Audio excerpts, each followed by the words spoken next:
Welcome to the Deep Dive. Today we're getting into a really interesting talk by Ajahn Brahm. It's from back in January 2017. Yeah, and it's not just about, finding personal peace, though that's part of it. Right, it's bigger. And it's about shifting how you see, well, everything. Your own frustrations, how society works. Even the nature of your mind. It's pretty wide-ranging. Definitely. We've got the audio, and what we want to do today is pull out the practical stuff, the wisdom that can genuinely give you, the listener, a new lens on things. Exactly. It was given at a Buddhist center, and the core theme is how changing our attitude, our perspective, can fundamentally improve life. So our mission really is to extract that useful essence for you. Maybe help understand those things that bug you or those big life questions. Hopefully guide you towards maybe a bit more peace and insight. Okay, let's dive right in. The first big idea, the power of changing your attitude. Yeah, this is central. The talk really hammers home that, look, external stuff, often out of our hands. We can't always control what happens to us. Exactly. But our reactions, our perspectives, that's where we have the control. That's our domain. And he uses this great example, striving for perfection. Oh, yeah, this one's fascinating. Because you'd think trying harder to improve is always good, right? But he points out, sometimes pushing too hard just makes you feel worse, more frustrated, more inadequate. So the key is what being okay with now. Basically, yeah. Finding peace with yourself as you are right now. That's the foundation. Not chasing some future perfect version of yourself all the time. Because that chase can actually stop you from appreciating the present. It creates this constant gap. Makes sense. True progress starts with acceptance, not beating yourself up. Precisely. And this really contrasts with, the typical Western drive for constant progress, always needing more, achieving more. Totally. He brings in that Eastern wisdom, that Buddhist saying. Yeah. Something like, When you want something more, you can't enjoy what you already have. That's the one. Powerful, isn't it? It's about being present. He really lived this too, didn't he? With the story about his dwelling. Oh, the cave. Yeah. He talks about living really simply, just one room, hardly any possessions. And he wasn't saying it was tough. He framed it as contentment. Genuine contentment, freedom from the hassle of maintaining lots of stuff, It ties into this other really unexpected point he makes about childhood poverty. Right. This was quite counterintuitive. He talks about sharing a room with his brother growing up. Which sounds tough, but he saw benefits. Yeah, like having to share, learning to get along, fostering love, because they were in that situation together. That really makes you question modern values, doesn't it? Big houses, separate rooms. Does it maybe make it harder to connect, to learn to love each other in that close way? That's the question he raises. And it touches on bigger things, too, like resources, consumerism. Does all this stuff actually make us happier? It's a deep question. Okay, so from contentment, the talk shifts towards what he calls rebellious thinking. Basically questioning the norms, the priorities society pushes on us. Like what specifically? Well, a big one is valuing people and relationships way more than material wealth or status. And his life as a monk gave him a unique viewpoint on this. Definitely. He mentions meeting presidents, royalty, these world leaders. Finding they were actually open to different perspectives. Yeah, especially when dealing with really complex global problems. They were looking for fresh ideas outside the usual box. It shows the value of stepping back from conventional thinking. And that unconventional thinking, well, it extends to some big societal systems, like democracy. He critiques democracy. Wow. How so? It's pretty radical. He questions the whole one person, one vote idea. Okay. Why? His argument is maybe people with a longer stake in the future, like younger people with more life ahead, should have more say. So more weight to their vote. Kind of. He uses this analogy from the corporate world, like votes based on shares in life, tied to life expectancy. It is certainly a different way to look at it. Provocative. Very. And he doesn't stop there, right? He looks at education too. Yeah. Questioning the huge focus on getting top grades as the be-all and end-all for success in life. Does he bring in his own experience here? He does. He talks about going to Cambridge, doing well academically. And then becoming a monk, which isn't the typical path after Cambridge. Not at all. Right. And it highlights this contrast he draws between intellectual book learning. And a different kind of wisdom. Exactly. The wisdom that comes from, stillness, from really listening. He learned this from other monks. Yeah, from older monks in Thailand who maybe didn't have much formal schooling, but had this profound understanding from contemplation, from observing nature. It makes you reconsider what smart really means, or how we solve problems effectively. Right. Is it just about brain power, or is there something else? This idea of solutions coming from stillness, that leads into the nature of reality and the mind itself, doesn't it? It does. The talk suggests that insights often don't come from frantic thinking, but from getting quiet, receptive. Like listening to life. Yeah.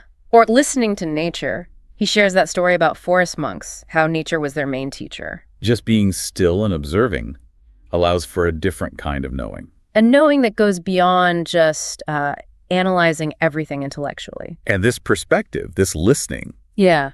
it helps approach even the really tough stuff, like death. Mm-hmm.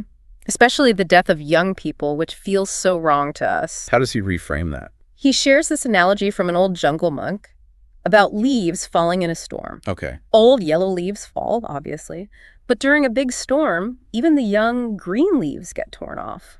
So it's reflecting the unpredictable nature of life. It's not always fair or logical. Exactly. And the key insight isn't to fight it or see it as wrong, but acceptance. That's a profound shift. It connects to bigger ideas too, like reincarnation, which gives a longer view compared to just this one life ending. Contrasting with a purely materialistic view where the mind is just brain activity. Right. Which Okay. leads into that funny story. Oh, the prisoners. Yeah. Yes. Mistaking his happiness. For being high on drugs. On the gear, as they put it. Because they couldn't fathom someone being that content naturally. So he jokes, try meditation, not medication for happiness. What's really interesting is how this connects, surprisingly, to some modern science. Yeah, he mentions Professor Bernard Carr, a physicist used to work with Stephen Hawking. And now Carr is exploring consciousness. The idea that consciousness might be fundamental, not just a brain byproduct. It's complex stuff, obviously. But the point is, this idea of the mind's importance is popping up in different fields. It seems so. And to make this tangible, he does this little exercise, right? Yeah. Asking people to find their emotions. Yeah, like where is your happiness or where is your anger? Try and pinpoint it physically. And you can't, really. It's not in your foot or your elbow. Exactly. It shows these things exist in the mind, not as objects in physical space. So how does he define the mind then? Not as a thing, but as the space where qualities reside. Love, kindness, anger, peace. Like a garden. A garden, I like that. With flowers and weeds. Yeah. And he uses another great illustration, the child Pascal. Who said the biggest thing in the world was her eye. Because it could see everything. Clever kid. But then Ajahn Brahm says, well, the mind is even bigger. Bigger than the eye. How? Because it contains everything the eye sees, plus imagination, memories, dreams, everything you experience. Wow. Okay, the mind is vast. And then come these stories, maybe a bit out there for some, but illustrating this potential power. The anecdotal stuff, like the ATM. Yeah, the anagrika, that's like a layperson training in a monastery needing money, Practices loving kindness towards the ATM. and it spits out 20 euros it wasn't supposed to. Okay. Then there's the broken iPhone story. It fixed itself after an apology. Apparently, after being apologized to and wished well, And the car boot, that one's great. Locked solid. he offers it loving kindness, makes a little deal with it. And pop.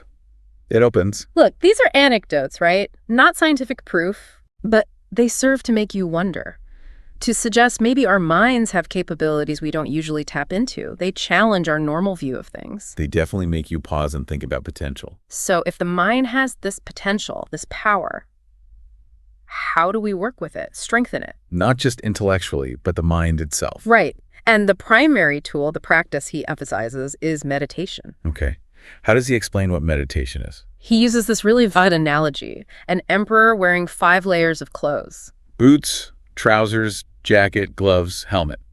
Got it. The emperor is the mind. The clothes are the 5 senses, seeing, hearing, smelling, tasting, touching. So meditation is getting undressed Metaphorically, yes. It's withdrawing your attention from the constant input of the senses. to experience the mind directly, without the covering. Exactly, to get to know the mind itself. And what happens then? What can you experience? He describes potential states, the body seeming to disappear, the breath vanishing. Seeing lights, feeling bliss. And ultimately gaining a direct understanding of the mind's power, its creative force. Reinforcing that idea, that the mind isn't just passive, it actively shapes our reality. That seems to be the implication. The talk also touched on some practical questions people have, right? Briefly. Yeah, common meditation hurdles, like agitation. Yeah. What do you do when you just feel restless? And the advice was, Gently shift focus back to peace, like checking your internal peace-o-meter and nudging it upwards. okay, and letting go. People talk about that a lot. He clarified it's not about just giving up on everything. It's a skill. Knowing when to apply effort and when to practice non-attachment, finding the balance, Right, it's nuance. and the transcendent mind idea with the tooth story. Ah, yes. The monk pulling his own tooth. Ouch. But apparently with minimal pain, because he managed the anticipation, the mental aspect of pain, mind over body. He called it transcendental meditation. He did. A bit of monk humor there. But it illustrates the point about the mind's power over physical experience. Okay, so wrapping up our deep dive for today. It's been quite a journey. It really has. From shifting perspectives day to day. To finding peace right now, questioning societal norms. And exploring this incredible, often untapped potential of our own minds. All accessible, he suggests, through practices like meditation and just consciously choosing how we look at things. So maybe the final thought to leave you with is this. What's your relationship with your own mind right now? Yeah. How could maybe shifting your perspective even slightly open things up for you, create more peace? Perhaps this chat encourages you to, look into meditation or even just start noticing your thoughts and reactions a bit more closely. See what happens.